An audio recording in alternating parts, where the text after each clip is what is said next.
Hello, welcome back to the Legend of Nobunaga. Today we're going to be taking on the Miyoshi army, which historically was situated around the Kyoto area, so finally a historical battle. The Araki army is over here. We're not going to do that level because it's not really historical. Nobunaga didn't fight the Araki army. It was led by Araki Murashige, who was actually one of Nobunaga's, well, he became his friend pretty early on. So let's head into the level against the Miyoshi army. It says we're facing the Miyoshi Trio, which is a term that the game producers made up. I'm not sure it's a real term. Planning is done. Let us prepare for war. For some reason this was in slow motion. I think I had some settings messed up, but I should they get resolved pretty quickly.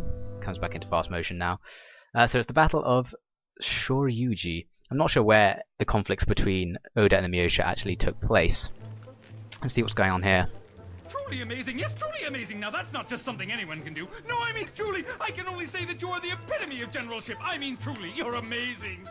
Yes, yes. Now, for a true warrior leader such as I, it was as simple as taking candy from a baby. I mean, it was only those hicks from Awari. They've probably never seen a gun before. One ban and they're You can see that they're just a bunch of outdated country samurai. So not sure what that's about. Now this is a scene which is quite interesting. Is something wrong, Master Frois? Ah, I'm amazed. I've never known anyone to accept this quickly that the Earth is round. Where is Japan? It is right here. It's so tiny. And where is your country? Here is my land of Portugal. And here is Spain. The Mediterranean. Africa. So this is the world.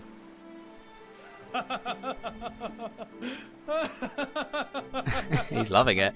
We are ready to begin planning our attack on Shoryuji Castle. So that messenger really ruins the fun. So that guy, Luis, well, Frois, as Nobunaga called him, I'm going to call him Frois because that's what I prefer to say, is one of the important missionaries of the time, who I'm going to talk about during the level. Our scouts have come back with the following reports. So let's have a sneaky peek at what's going to be going on during the actual stage. 5 units this time. We will win if we are able to defeat all enemy commanders. The Miyoshi Trio are positioned in this area. I think it's the biggest army we've had to field in any of the levels so far. Reports say the enemy carry guns. We must circle to their rear without being spotted. So the enemy have guns and a barricade at the center, which actually was one of Nobunaga's famous tactics. I don't care how the enemy are positioned. My spear will take care of them all. He doesn't care, but whatever. My lord, how shall we deploy? As usual, everyone ignores him. So we're fighting this Miyoshi Trio, and as I mentioned earlier, the Miyoshi Trio isn't really much of a thing. The game makes it out to be more of a significant group than it is. Really, what was going on was, I guess it's more commonly called the Miyoshi Triumvirate. They're basically 3 members of the Miyoshi clan who tend to make all the decisions, but the game lumps them together as a sort of solid unit, like they're inseparable, or I don't know. And it also makes them out to be weird freaks. But I think that's just the game having fun. I don't think there was anything particularly special about their personalities. So you can see the sort of setup we've got. There is a castle at the top of the map and some passages leading up. But for the moment I can't hit the east passage at all. There's no way to get there. So I have to deploy everyone on the west side. So I just throw out an assortment of units. I put on my far left wing, I decided to have an infantry battalion. So I choose all my infantry units, including my rifles. I'm using Mitsuhide, who uses guns. So I'm going to face the enemy guns with our guns, and they're going to be pretty good. And on the right I just use Nobunaga and Katsuie to give me some maneuverability in the slightly more open space. Oh yeah, I had to check that Koroku had the best type of unit equipped, because during the minor battle I collected some more types of sword units. The minor battles tend to be like that. You have battles against an army made up entirely of one type of unit, and if you win, you get to use that type of unit. But it wasn't very good, unfortunately, so I wasted my time on that minor battle just before this. So on the conditions it says a priest friend of Yoshino's lives in a temple. I don't really know what that was about.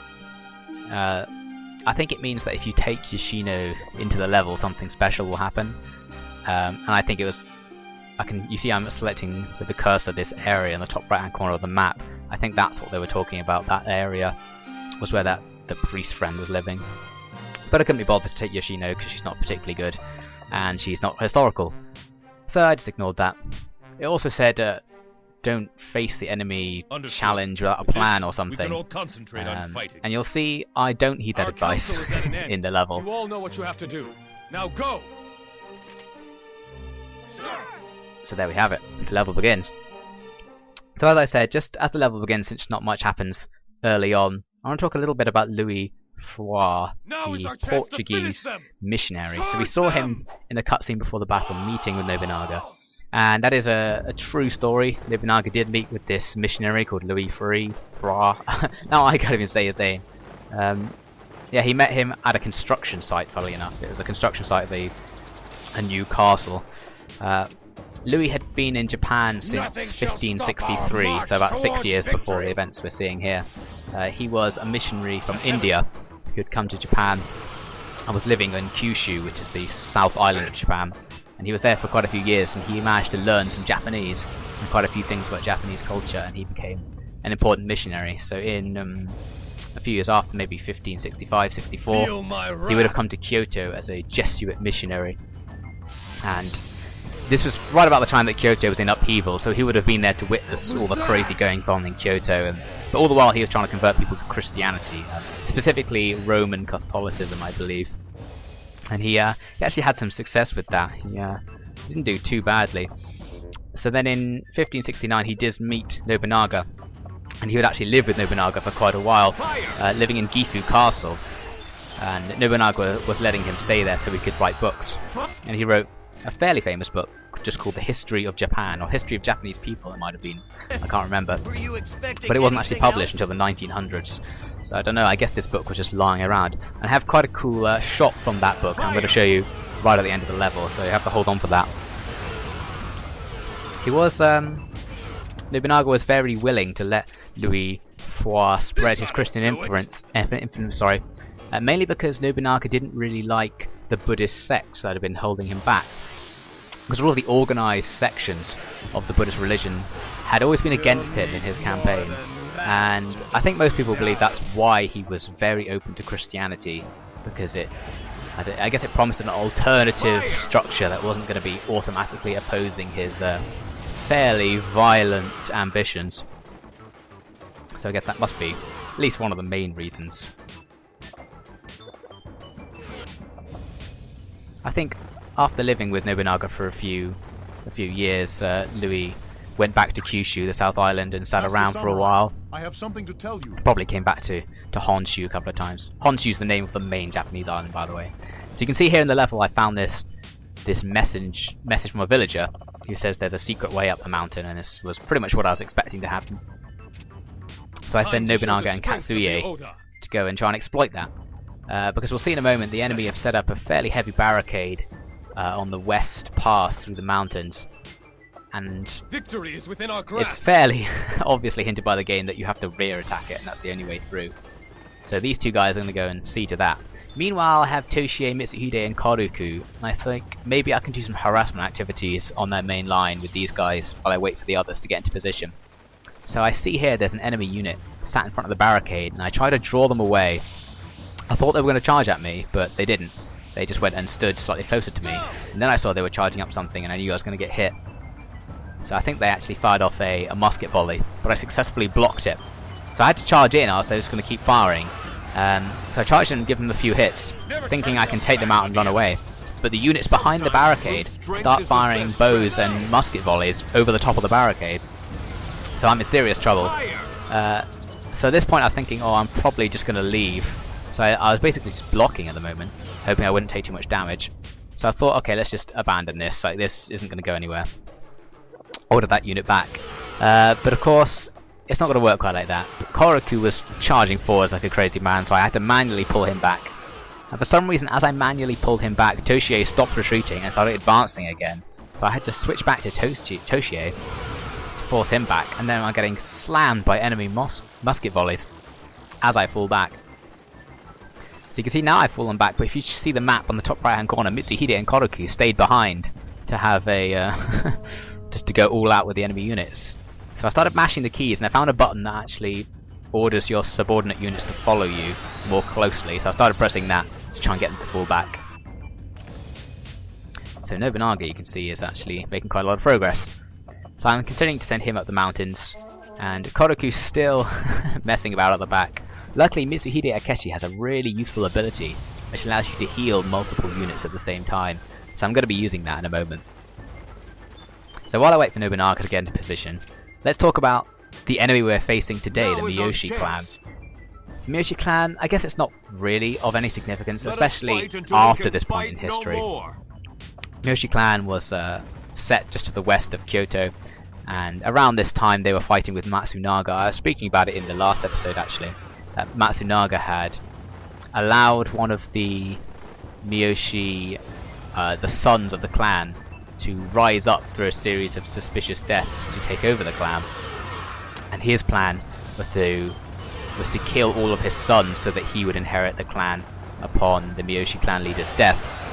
But unfortunately we had these guys who are being called the Miyoshi Trio, or the Miyoshi Triumvirate, or the Miyoshi Sanishu as they're called in Japanese. And these guys basically helped adopt a new member of the Miyoshi family who became the automatic heir, and then they became his protectors and his regents effectively. Then that meant Matsunaga couldn't take over the clan, and then they started fighting each other as I described last time. But when Nobunaga comes along, the Miyoshi decide that they're going to start fighting him basically because they wanted to contest him for Kyoto, because Nobunaga's taking of Kyoto proved it was possible to take. And then the actual details of how they fought are very sketchy. It's not clear whether they fought in Kyoto or just afterwards. The game says it was just afterwards, and that's the interpretation I was inclined to believe. You can see here I decided to take out that Miyoshi officer in front of the barricades by having Mitsuhide just fire thousands of musket volleys at him, and it actually works pretty much perfectly. Incredibly well actually. Fire! But yeah, there's not too much to say about the Miyoshi Trio. The game seems to have its own ideas about what they were like. I mean, it portrays them as these crazy, comical duo in which one of them is obviously favoured as the leader above the other ones. I'm not sure if that's the case in reality. Tear you to pieces. I've never really seen any evidence of that.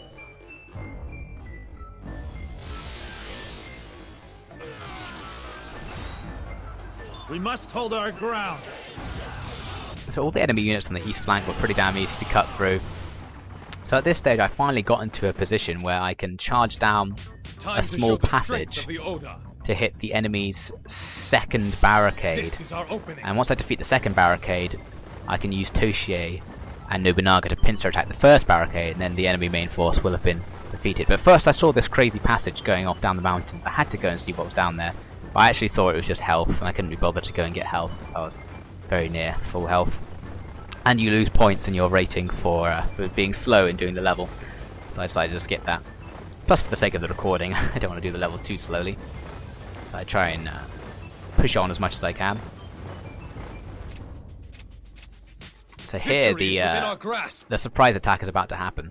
So I'm coming down this huge hill, and the enemy main line is right in front of me, as you can see. And what's going to happen is that yellow mist that's appeared over them means they're confused. And when they're confused, they can't do actions for a few seconds. So this gives me a chance to just do this. Absolutely maul them all.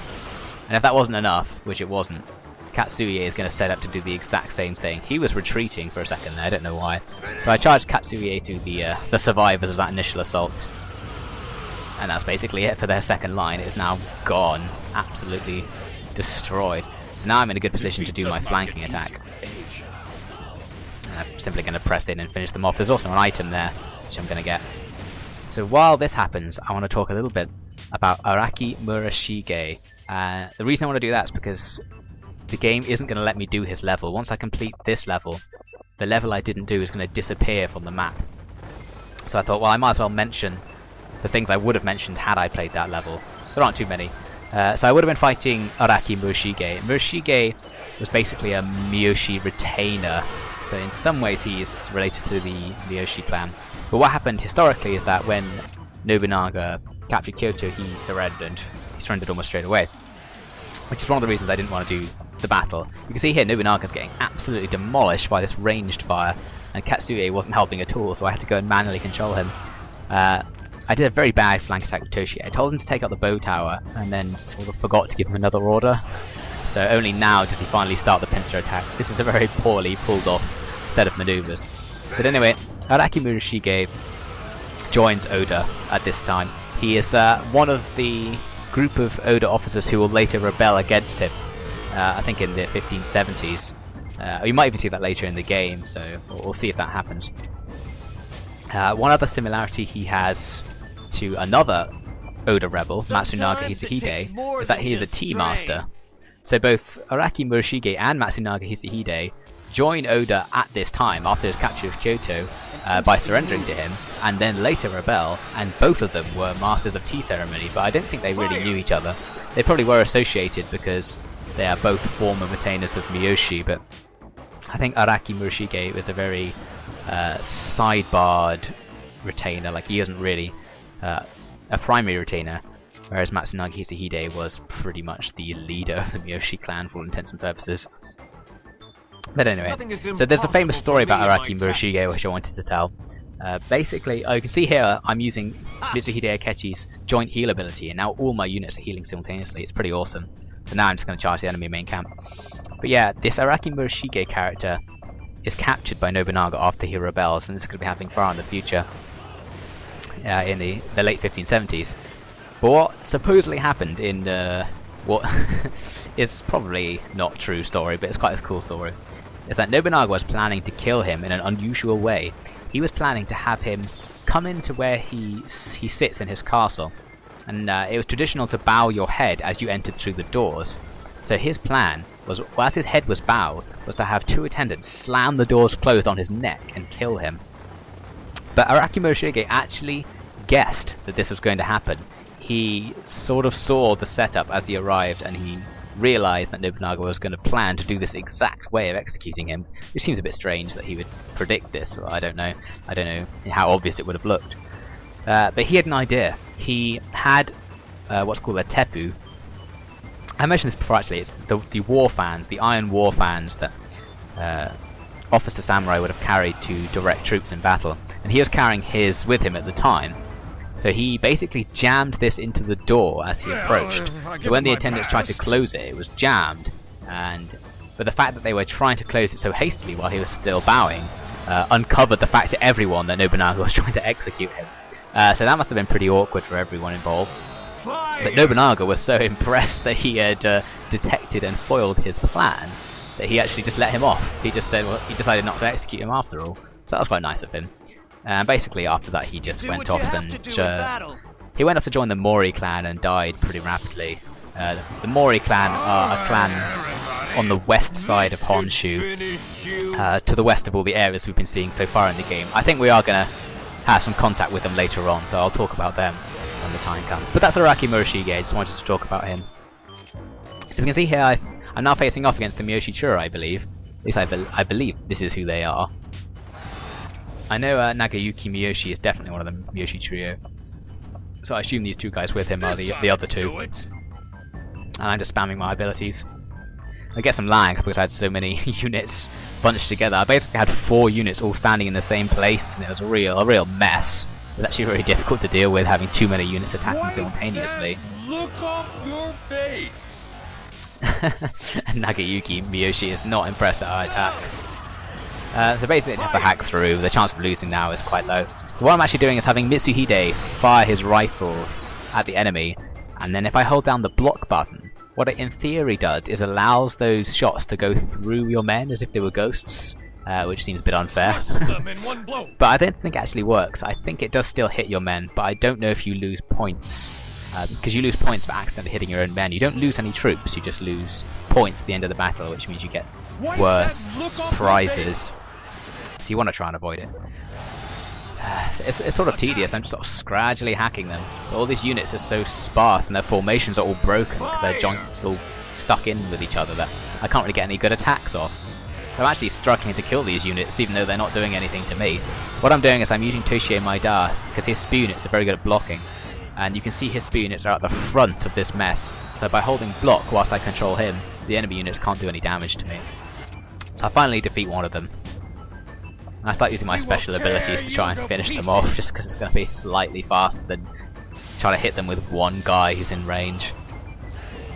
So there we go, he broke through. There's one enemy unit left. All I have to do is pile in and take him out, but that's going to prove surprisingly difficult. Nothing is I think it's because I had so many units coming through this little bottleneck, the game got a little bit angry, and I actually found like I almost couldn't move them Looks through. like it's time to show what I can do. They were just sort of like walking around at random and getting stuck on each other. You can see Nobunaga himself charged out on his own, but his unit got stuck. But eventually I managed to start getting the hits in, and it doesn't go so badly. One more thing I'll say about Luis Frois is that he was a member of this group. I think it was called the Society of Jesus, which was a European organization. Actually started by a guy called Francis Xavier, who was a Spanish missionary. So they would have been rivals, Frois and Xavier. Xavier was one of the very first missionaries to Japan, which is why he's vaguely relevant to this period. He actually set up the first Roman Catholic missionary, I believe, and he had a really hard time because he's one of the first. People were very much resisting his ideas, and he had no Japanese ability either. So we can see here the Miyoshi Trio has been defeated, and they're out of there. Just you wait, I will get you for this! My lord, Tomomichi will follow you to the ends of the earth! Yes, yes. So those crazy characters have been dispersed. Another glorious victory. The battle is over. Everybody, you fought well. Yeah, Francis Xavier in 1549, I believe it was, set up this missionary. So he was one of the first people to start spreading Christianity. So at this point in the game, this is 20 years after that, and it's a little bit more accepted, and the abilities of missionaries to speak Japanese is more solid. So it's less hand-wavy. So you can see the battle rating actually went pretty well. Got a pretty solid rank S and a whole bunch of new prizes.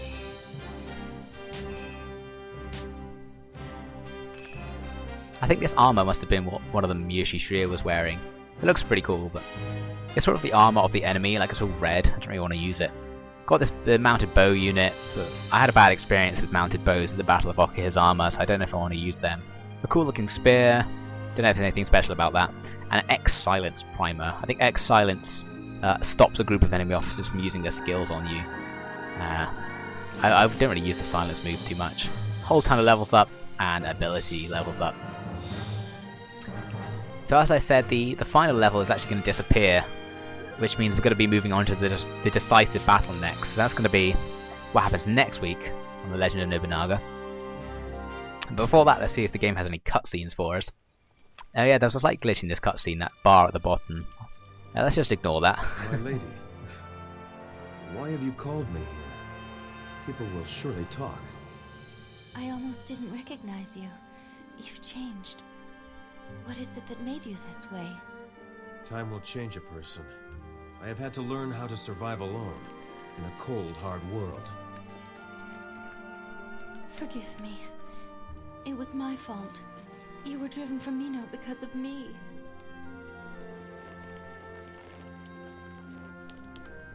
It's not right. Not to the foot of the Wari. You impertinent weakling! And who saved your neck when the Hojo forces attacked us? That was... You have feelings for her? I'm not sure Hojo would have attacked Saito. Remember your station. I don't know. Now leave me!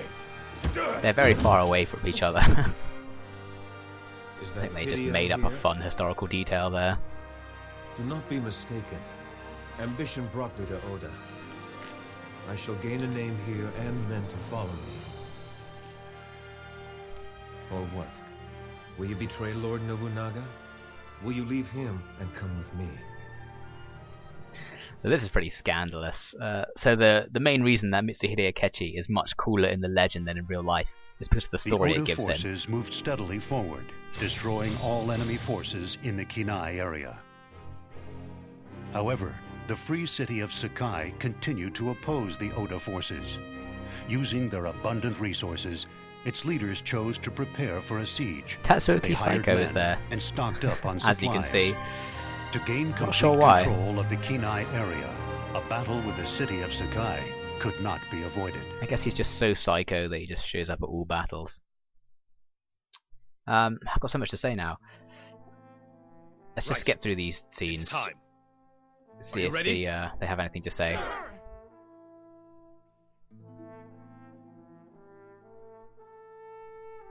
My lord, it gives me great pleasure to be able to tell you that Murashige Araki of Ikeda Castle has declared himself for us. There we go. He will aid our endeavors. His help is sure to be of great value to us.